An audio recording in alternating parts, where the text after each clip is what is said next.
It's easy to hear your favorite artist on WFPK from wherever you are. Listen on your smart speaker, live stream from our website at WFPK.org from Louisville Public Media. Oh man, I'm sick as a dog forever.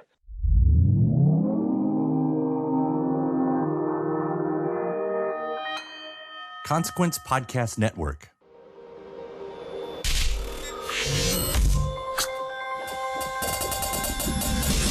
Hey, welcome to another edition of Kyle Meredith with. It's the interview series presented by WFPK at WFPK.org, Consequence, and the Consequence Podcast Network. Thanks as always for making your way here and checking out the series. Please do hit that subscribe button while you're hanging around. That way you can keep up with all the interviews that I put out every single week. A new one every Monday, Wednesday, and Friday, 3 a week, to keep you up to date on your favorite artists and discover some new ones at iTunes and Apple Podcast, at Spotify and Podchaser, NPR, WFPK.org, YouTube for the video versions, or anywhere you get your podcasts from. Subscribe to Kyle Meredith with. And that's me, Kyle Meredith. Today, talking with Benmont Tench of Tom Petty and the Heartbreakers, the keyboard legend. We're going to get into their new live box set, Live at the Fillmore 1997, which collects highlights from the band's infamous 20-night sold-out run. He's going to tell us the idea behind what ended up being a covers-heavy set of shows, their relationship with Bob Dylan, and bringing out deep cuts like Heartbreakers Beach Party, that was like a B-side from like 82 or so. Benmont's also going to discuss why he says that Wildflowers wasn't really his solo album, the unreleased songs that are still in the Tom Petty vault, and his reluctance to ever perform as the Heartbreakers again, possibly. All that and more, and I will point out that he had a pretty bad cold at the time, so if you hear a little bit of that, wishing him some health while we're here. So let's do this. We're talking Live at the Fillmore 1997. It's Kyle Meredith with Benmont Tench of Tom Petty and the Heartbreakers. How are you? Let me just say, first off, what an honor it is to meet you on here. I've been a fan for so long. And second, You're too kind. yeah, what a fun experience it's been to listen to this live collection. Again, Live at the Fillmore 1997, 25 years ago, 20 sold out shows you guys did. Yeah. And you've compiled it, and I think somebody says the first time you all have released a live record in well over a decade at this point. So it's this has been fun for me. What's I don't know. Let's just start with the easy stuff, right? What's this era mean to you when you look back at it? It was really good to step out of the arena thing. Arenas are really fun to play, and it's a real privilege. Like, it's crazy that anybody would come, that many people would want to see us at once. But there's a certain kind of show you do in an arena, or what Tom wanted to do, which was a structured set that's well structured, change out a few songs now and then, but basically you have the same set. You do the first couple shows, tune it in. Every audience is different, and they get a show that rises and falls emotionally and everything. It has a beautiful, beautiful shape. At the Fillmore, he wanted it to rise and fall, but it was like, what the hell? Anybody remember Green Onions? Or he'd just start playing Ain't No Sunshine, or he'd just start playing It's All Over Now, or whatever. We would just fall in because, we were the band that really needed to rehearse stuff, maybe the harmonies, but we didn't ever really need much rehearsal. And so what this era means to me is freedom, freedom. And also doing something we hadn't done before. I was a big fan always of doing something we've never done before. Always scary, but you can't ossify into this. Here's the greatest hits again, year after year after year. And I don't think we did ossify, Those, for what it's worth, those greatest hits, I was remembering as you were saying that, I saw you all at Bonnaroo, and it might have been the last time I saw, the gang together, when you all did that, and I took my wife, and it was her first time seeing you all. And she goes, "Oh my God, it's just like a jukebox for every song."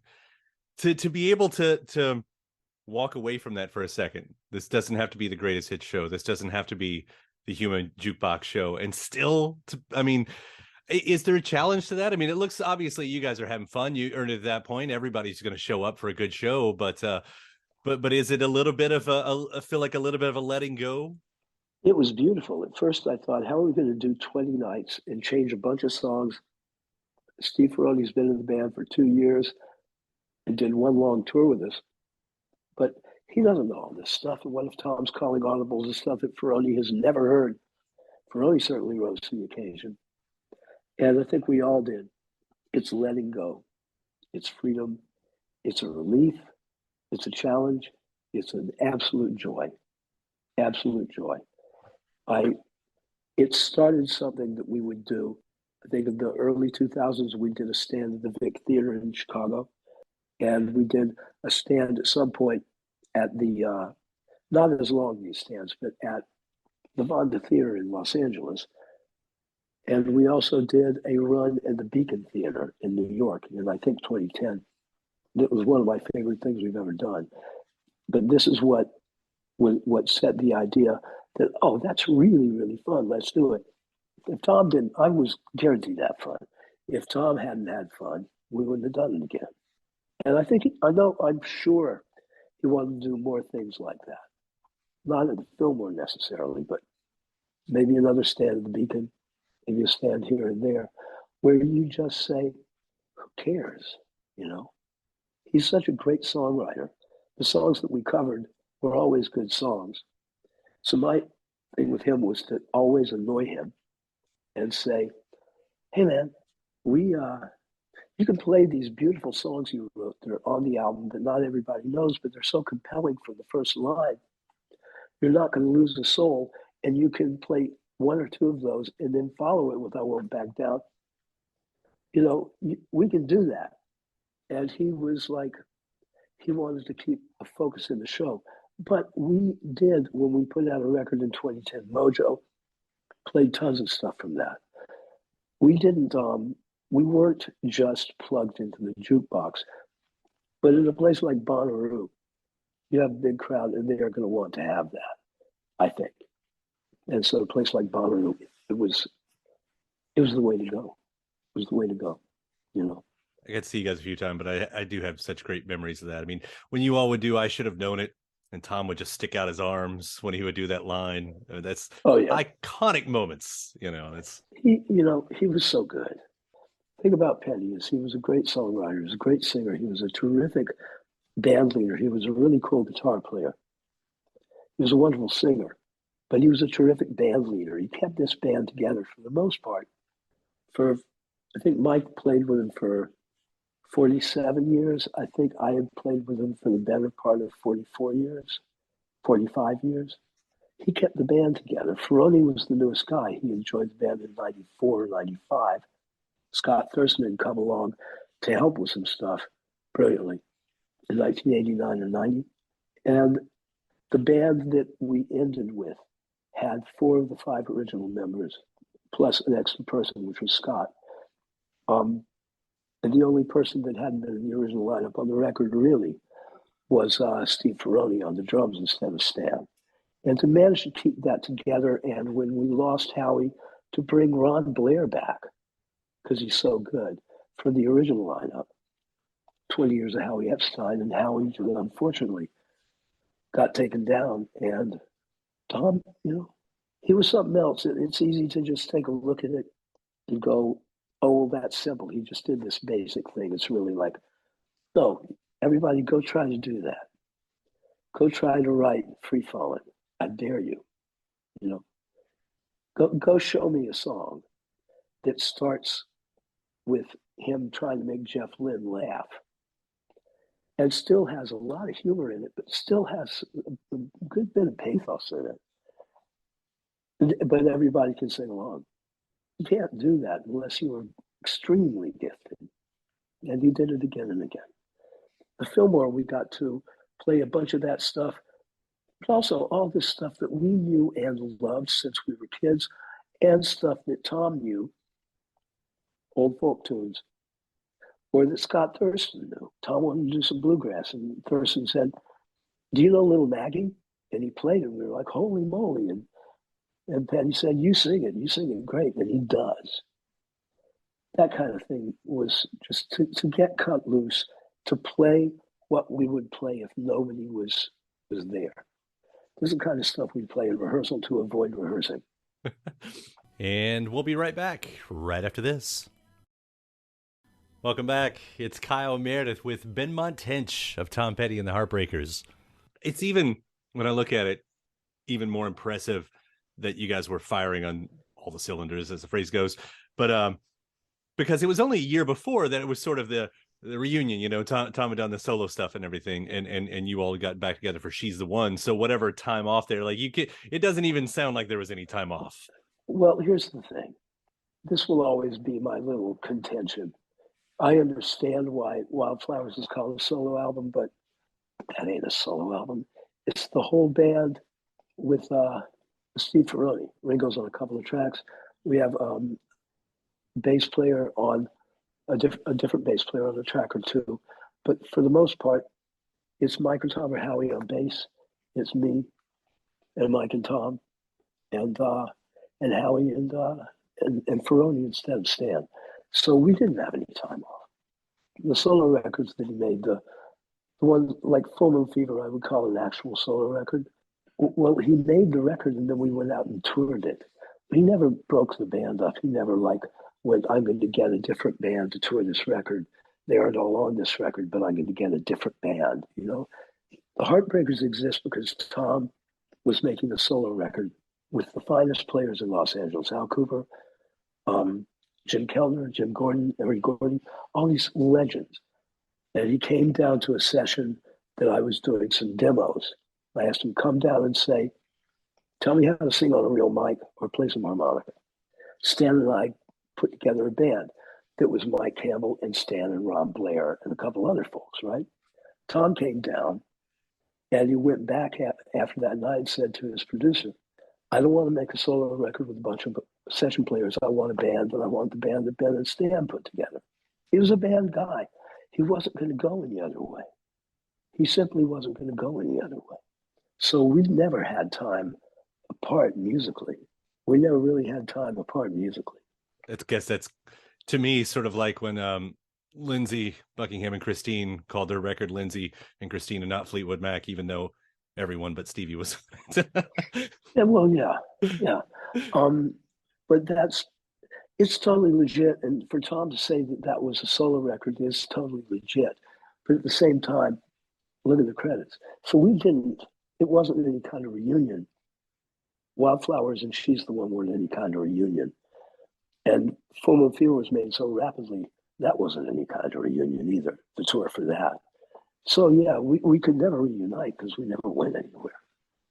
But the Fillmore was just, hey, let's do this, let's do that, let's do this. I just stayed quiet because Tom knew B-Sides by the Zombies. He knew this deep song. He had the idea to do Slaughter on 10th Avenue, I think. And I knew Mick Ronson's version. I didn't know the Ventures version. And we worked it up off the Ventures version. But I mean, who's going to say, let's play Slaughter on 10th Avenue? Not many people. You know, Bruce might say it. Costello might say it. But that's, you know, a pretty rarefied company. And I don't know if they ever did it. You know, when you're covering those songs, and this might be a throwaway question, but do you find that, like, you all do Knocking on Heaven's Door? You've got Dylan, you all have a relationship with Dylan at this point. Do you find that it's different when you know someone, when you're covering your friend, as opposed to covering just like, you know, heroes of your youth, which I know Dylan was one of those as well, but like, does it ever feel different in that regard? You know, Tom and Mike, nobody overthought things for me, really. If I had been paying attention, if I had been asked this question then, I think it gives more legitimacy for us. It's a great song. Tons of people have covered it and done it fantastic. We had played it with Bob.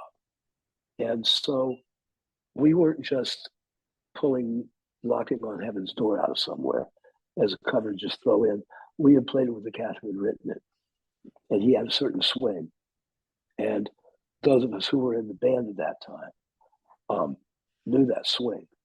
And so it had that, but I didn't really think about, oh, we used to play this with Bob. I was just like, this is a great song. Am I going to play it on organ or piano tonight? Right? Because that was the other beautiful thing is I had the freedom to play whatever on whatever instrument. And Tom never really told me much. Play this on the organ or the piano. He did sometimes. So I would play it on whatever unless it was important, like Refugee, to play it on the organ. But these shows, it's like if we played a cover one night and then played again the next week or 8 days later, it's 10 days later, I could just go, okay, well, I'm not going to play it on. It's a great song. Knocking on Heaven's Door is a great song. So all you do is just let the song go, and the song will tell you how to play. So Knocking on Heaven's Door, the record of it is astounding. It is so short. It is so strange. It has such an odd little sound and beat, Keltner playing. All you want to do is maybe evoke that with a song like that. And you knew that you knew what to do, or you knew a way to do it from hearing the record when you were a kid, right? I guess. I don't know nothing.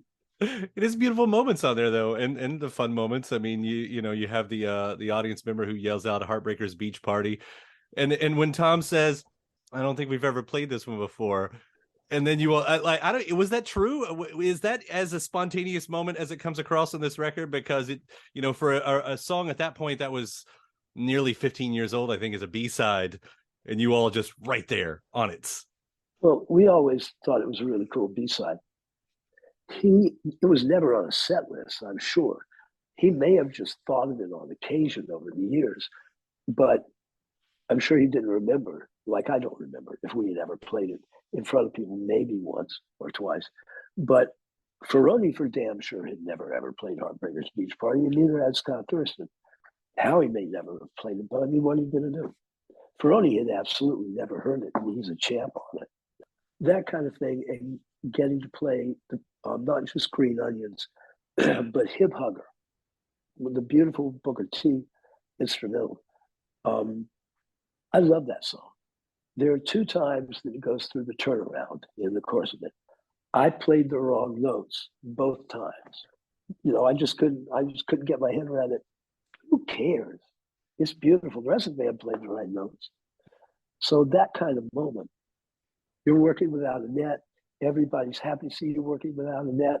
They want to see you go up to the edge, and if you stumble and recover, well, that's even more fun. That's the thing where Charlie Watts live will go into the drum fill. And you might think, how's he going to get out of this? He knows how to get out of it. But it's like, it's thrilling. And so it's alive. Music needs to be alive, recorded or in person or whatever. And, this is what we were. We were a good band. We were a good band.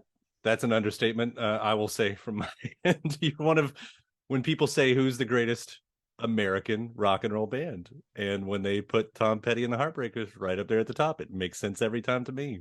You were a good band. You were a great band. I'm glad to hear you say that. Thank you. I'm glad to hear you say that. I always just wanted to be better, so I wasn't paying attention. I knew we were good, but I wasn't paying attention that much. I was like, okay, how can we be better? Now that Tom's gone, and we've been going through some stuff. Ryan O'Yeat and Mike and Adria and I go through stuff and put things out, the few box sets we put out, and this one. I go, you know what? Damn. It wasn't just that he was a great songwriter. He was a great band leader. We were a really good band. And I like that, because I wasn't paying attention then. I was like, that wasn't good enough. That wasn't good enough. I wasn't saying it to them. I was saying it to me. And hey, it's a nice feeling. I'm glad this is out. The Ultra Deluxe set, which I know costs a mega amount of money, is, I think, 4 hours of music, is what Ryan O'Yeat said. Among those 4 hours of music is a version of Johnny Be Good. The Tom starts as Johnny Be Good, very quickly forgets the words and starts singing Bye Bye Johnny's lyrics. But on the chorus, he sings the chorus to Johnny Be Good. And now that's rock and roll. You can't remember one song about Johnny, put the lyrics in the other song about Johnny. And the fans eat that up every single time. That's the stuff that I look for. We're here talking about the vaults and the box sets that have come out, and that's what's in there. I mean, we're getting the collections and the live stuff.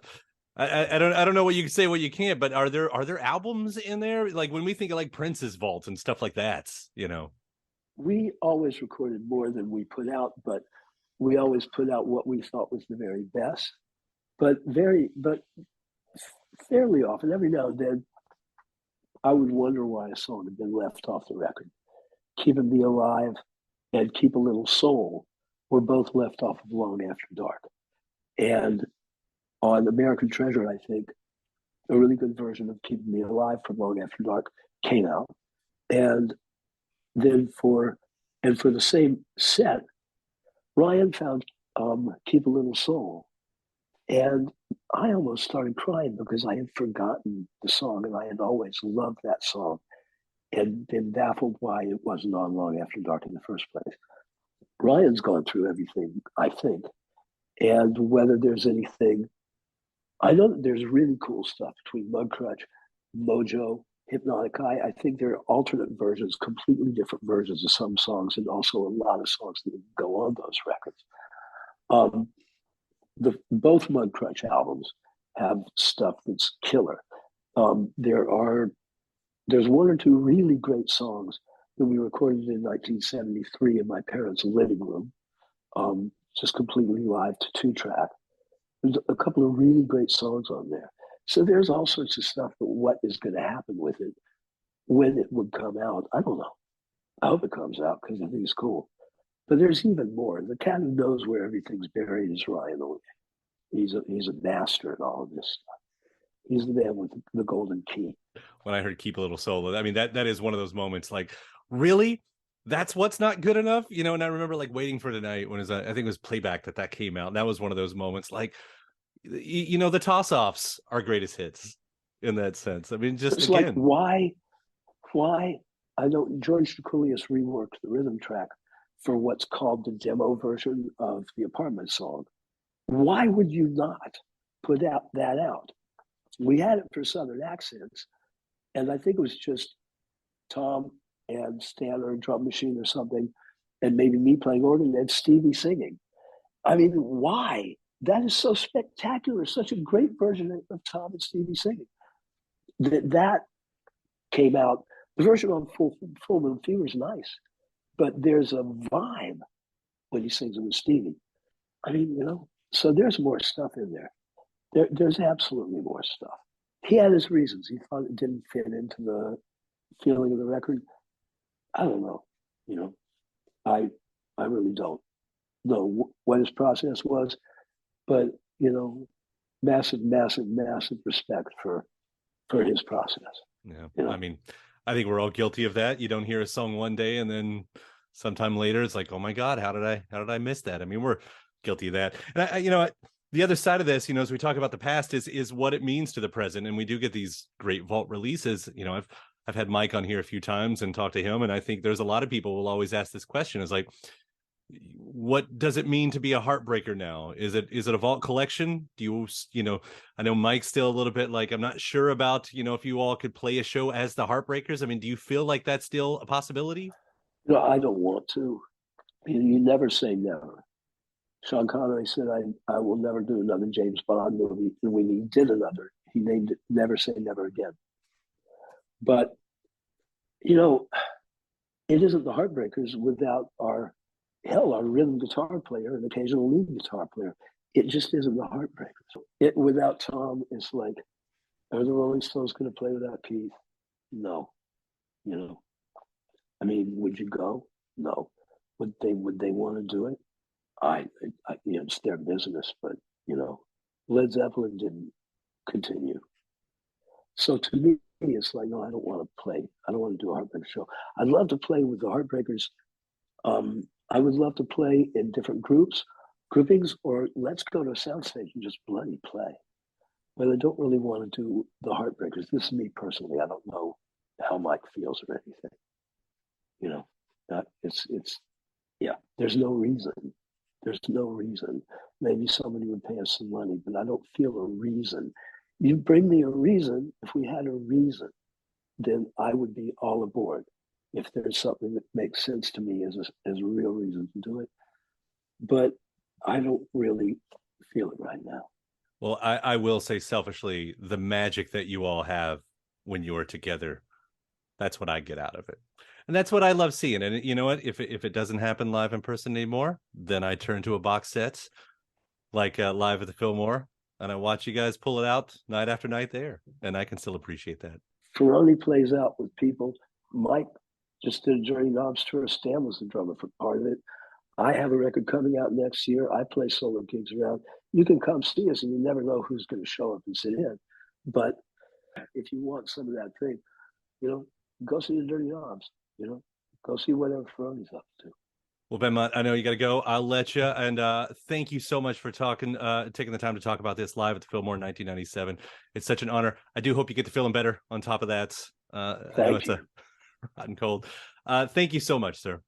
Hey, thank you, Kyle. Have a beautiful, beautiful day. My thanks to Benmont Tench. Again, Tom Petty and the Heartbreakers. The new live box set is called Live at the Fillmore in 1997.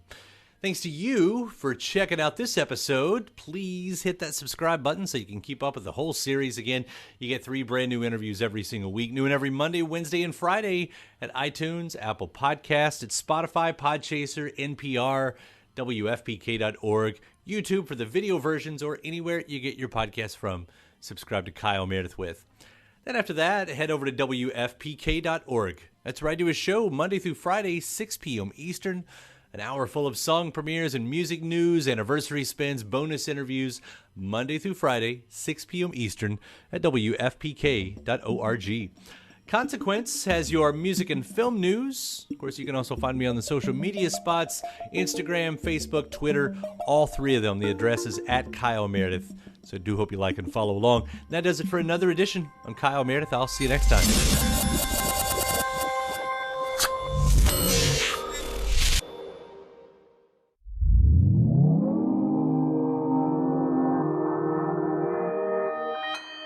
Consequence Podcast Network. I'm okay. I'm just supposed to take it easy, and this is not hard, It's easy to hear your favorite artist on WFPK from wherever you are. Listen on your smart speaker, live stream from our website at WFPK.org, from Louisville Public Media.